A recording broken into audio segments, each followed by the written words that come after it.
কাজ করবেন যেটা আর যে আন্দোলনের যে এটা আগে সেটা হলো আমার মা বোনের সম্মান। আজকের এই সম্মানের জন্যই আজকের আমি এখানে আসতে পেরেছি। আজকের আমার মা বোনেরা ছিল বলে, আমার পাশে আমার ভাইরা ছিল বলে আমি এখানে আসতে পেরেছি। তো প্রথমত আমি আমার মা বোনের সম্মান দিকটাই আমি দেখব। আর তারপরে যেগুলো আছে, যেমন এই ধরুন যে জমিগুলো আজকের এই দুর্নীতিগ্রস্ত মানুষ, শেখ শাহজাহানের মতো মানুষরা যে কেড়ে নিয়েছে, জমিগুলো যারা ওনারা ঠিকঠাক করে ফিরে পান, ওনাদের পাট্টা রেকর্ড ওনাদের কাছে পৌঁছে যায় এবং সেই জমিতে ওনারা আগের মতো ঠিক যেমন করে ধান ফসল করে খেতেন ঠিক তেমন করে খাবেন, এটুকু দেখতে চাই আমি। আর সেটা হচ্ছে আমাদের এই সুন্দরবন অঞ্চলে তো হসপিটালের সুবিধাটা ভালো নেই, তো ভালো একটা নার্সিংহোম মানে হ্যাঁ চিকিৎসালয় তৈরি হোক, সেটাই আমি চাইবো। আর দেখুন, ওনার বিরুদ্ধে আমার কিছু বলার নেই। ওনার সিপিএম এর হয়ে দাঁড়িয়েছে, আমি আমার বিজেপির হয়ে দাঁড়িয়েছি আমার মা বোনের আশীর্বাদে।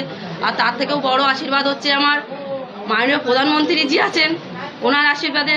তো ওনারা আমার গুরুজন, দাঁড়াতেই পারেন। আমি মনে করবো যে ওনারা আমার গুরুজন হয়ে আমার পাশে দাঁড়ানোর চেষ্টা করছে, করুক, অসুবিধা নেই। লড়াইটা কার মধ্যে? দেখুন, আমার লড়াই আমার মধ্যে হবে, ওনাদের লড়াই ওনাদের মধ্যে হবে। আমি তো মনে করি আমার লড়াই আমার মা বোনেরা লড়ে নেবে, এইটুকু ভরসা আমার আছে। যেভাবে আজকের আমি রাস্তায় লেবে যেটা দেখতে পাচ্ছি, প্রচারে লেবে, তো আমার মা বোনেরা আমার পাশে আছে, আমার ভাই বাবারা সবাই পাশে আছে। আমি সবার প্রতি আন্তরিকভাবে আশা রেখেছি, কেননা আমি বুঝতে পারছি যে এখানে ওনারা ঘরের মেয়েকেই চান, ঘরের সন্তানকেই চান, ঘরের বৌমাকেই চান। দেখুন, 7টা বিধানসভা বলতে আমার কাছে 7টা বিধানসভাই গুরুত্বপূর্ণ।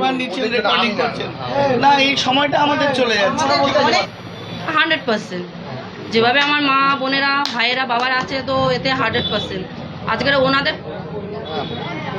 ওনাদের সমস্যাটা আজকের আমার সামনে এসে তুলে ধরছে। আজকের আমিও এই সন্দেশখালীরই মেয়ে, আমিও এই গ্রামের মেয়ে, তো আমি জানি যে ওনারা কতটা সমস্যার ভিতর থেকে গেছে আর যাচ্ছে। তো এই লোকসভা ভোটের পরে হয়তো ওনারা সমস্যার সমাধানটা হয়ে যাবে, ওদের ঘরে ঘরে শান্তিটাও ফিরে আসবে।